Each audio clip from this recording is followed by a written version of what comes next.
नागपूर शहरातील नंदनवन पोलीस स्टेशनच्या हद्दीत असलेल्या एका कॅफेमध्ये मध्यरात्री ही गंभीर घटना घडली। मिळालेल्या माहितीनुसार संबंधित कॅफेमध्ये रात्री तरुण तरुणींची पार्टी सुरू होती। रात्री सुमारे 2 वाजताच्या सुमारास किरकोळ कारणावरून 2 गटात वाद झाला। सुरुवातीला हा वाद शिवीगाडी पुरता मर्यादित होता, मात्र काही वेळातच त्याचे रूपांतर जोरदार हाणामारीत झाले। या हाणामारीनंतर संतप्त झालेल्या एका गटाने रागाच्या भरात कॅफेलाच आग लावली।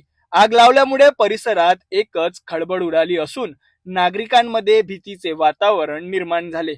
या प्रकरणी नंदनवन पोलीस ठाण्यात गुन्हा दाखल करण्याची प्रक्रिया सुरू आहे। फिर्यादी म्हणून ऋषिकेश राजेश वाघमारे, वय वर्षे 26, राहणार सिरसपेठ, रेशीमबाग, नागपूर यांनी तक्रार दिली आहे। पोलिसांनी फैजल शेख, वय 21, राहणार महेंद्रनगर, नागपूर याच्यासह त्याच्या 7 ते 8 साथीदारांविरोधात गुन्हा नोंदवला आहे। पोलीस पुढील तपास करत असून आरोपींचा शोध सुरू आहे। दरम्यान नागपूर शहरात अलीकडे पडदे लावलेल्या कॅफेंची संख्या झपाट्याने वाढत असून या कॅफेंमधील गैरप्रकारांमुळे शहरातील कायदा सुव्यवस्थेवर गंभीर प्रश्नचिन्ह निर्माण झाले आहे।